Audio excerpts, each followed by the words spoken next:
مشاهدينا الأعزاء، السلام عليكم ورحمة الله وبركاته. أنا الحخام الحنان ميلر. اليوم بدي أشرح لكم معنى أسماء الأنبياء. زي ما أنتم عارفين، في كل اللغات تقريبا الأسماء لها أيضا معنى حرفي. مثلا بالعربية الأسماء منصور أو محمود أو مراد لها معنى حرفي. كذلك في اللغة العبرية معظم الأسماء لها معنى حرفي ممكن نشرحه ونعرفه. في التوراة أو في الكتاب المقدس اليهودي أسماء الأنبياء تشرح في التوراة، يعني وهي تدل على يا إما ظروف ولادتهم أو نشأتهم أو عن صفة معينة في شخصيتهم. خلينا نتعرف على أسماء الأنبياء.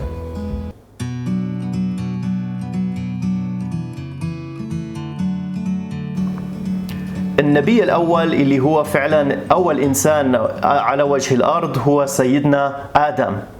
فكلمة آدم مشتقة في اللغة العبرية من كلمة آدمة. آدمة اللي هي الأرض. التوراة في الإصحاح الثاني من سفر التكوين تشرح لنا هذه الصلة.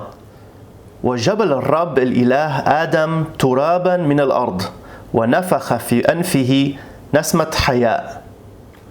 نحن نؤمن أن الإنسان أي إنسان بما فهم سيدنا آدم مأخوذ أو ولد من التراب وسيرجع إلى الأرض وإلى التراب في نهاية حياته عند دفنه. النبي الثاني اللي حبيت أتطرق له هو النبي سيدنا نوح. ومعنى كلمة نوح باللغة العبرية أو نوح باللغة العبرية هي مريح. لماذا يسمى نوح مريح؟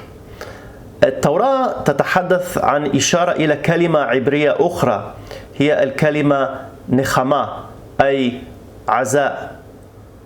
وتفسر لنا التوراة الصلة بين كلمة نخمة أي عزاء وسيدنا نوح في الإصحاح الخامس من سفر التكوين. ودعا اسمه نوحا قائلا: هذا يعزينا عن عملنا وتعب أيدينا من قبل الأرض التي لعنها الرب. بعد الطوفان كانت مهمة سيدنا نوح إعادة بناء وإعادة تشكيل الإنسانية، وأيضا إعادة ثقة ربنا في الإنسانية. فهذا عبء كبير. وطبعا مهمة نوح كانت تعزية الله أو إعادة تشكيل الإنسانية. النبي الثالث الذي نتحدث عنه اليوم هو نبي مهم جدا في اليهودية وفي الإسلام، إلا هو سيدنا إبراهيم.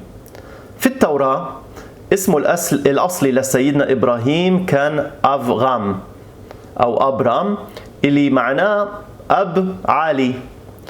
ولكن بعد اختياره من قبل الله كنبي أضاف له حرف لاسمه حرف الهاء.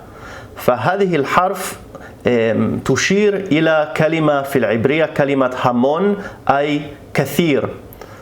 وهذه الكلمة همون تشير إلى دور سيدنا إبراهيم كأب لشعوب كثيرة. سفر التكوين الإصحاح 17: فلا يدعى اسمك بعد أبرام بل يكون اسمك إبراهيم لأني أجعلك أبا لجمهور من الأمم. كما هو معروف عندنا وعندكم، سيدنا إبراهيم كان له ولدين. البكر ولد هاجر اسمه بالعربي إسماعيل أو بالعبرية إشماعيل.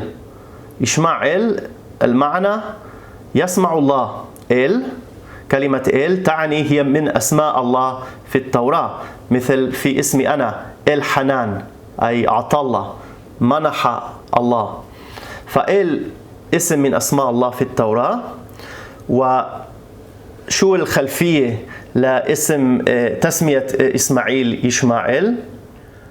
تروي لنا التوراة أن عندما طرد سيدنا إبراهيم هاجر من بيته وطردها إلى الصحراء، توجهت إلى الله ووعدها الله في الصحراء بمولود بابن.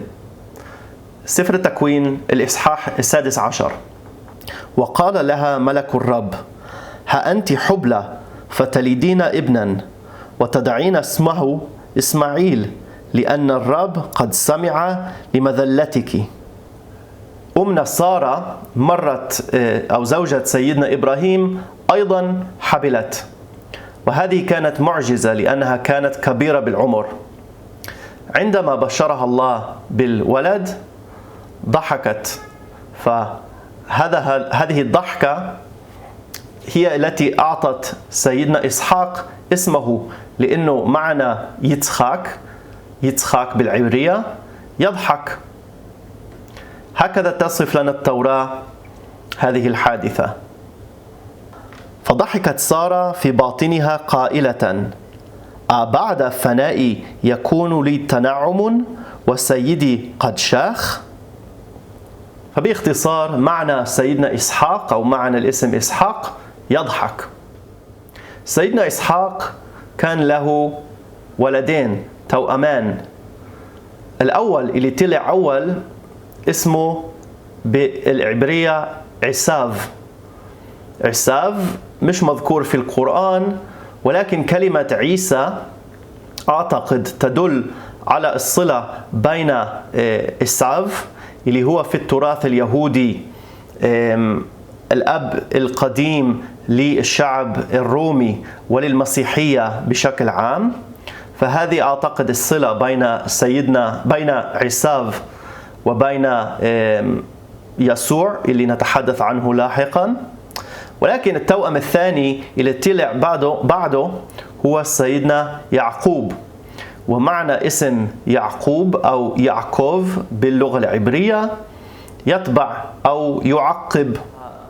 هناك دائما منافسة أو صراع بين يعقوب وعيسى في التوراة، ويعقوب يأخذ أو يسرق حتى البركة من أخيه الكبير. فعندما يزعل عساف أو عيسى من هذا التصرف، عندما يبارك سيدنا إسحاق يعقوب قبل عساف فقال: ألا اسمه دعي يعقوب فقد تعقبني الآن مرتين، أخذ بكوريتي وهو ذا الآن قد أخذ بركتي. هذه هي المنافسة بين سيدنا يعقوب وبين أخيه الكبير عساف. أعزائي المشاهدين، أتمنى أنكم استفدتم من محتوى هذا الفيديو. ابقوا معي في الفيديو التالي عن الأنبياء اللي نشرح فيه أسماء الأنبياء يوسف وسيدنا موسى وأنبياء آخرين. إذا حبيتم المحتوى اعملوا شير ولايك وشاركوا وتابعوا هذه القناة لتخبروا أول بأول عن فيديوهات جديدة وعن محتوى جديد. أشكركم جزيل الشكر عن حسن المتابعة، ودمتم في أمان الله. Like a bird on a tree, I'm just sitting here.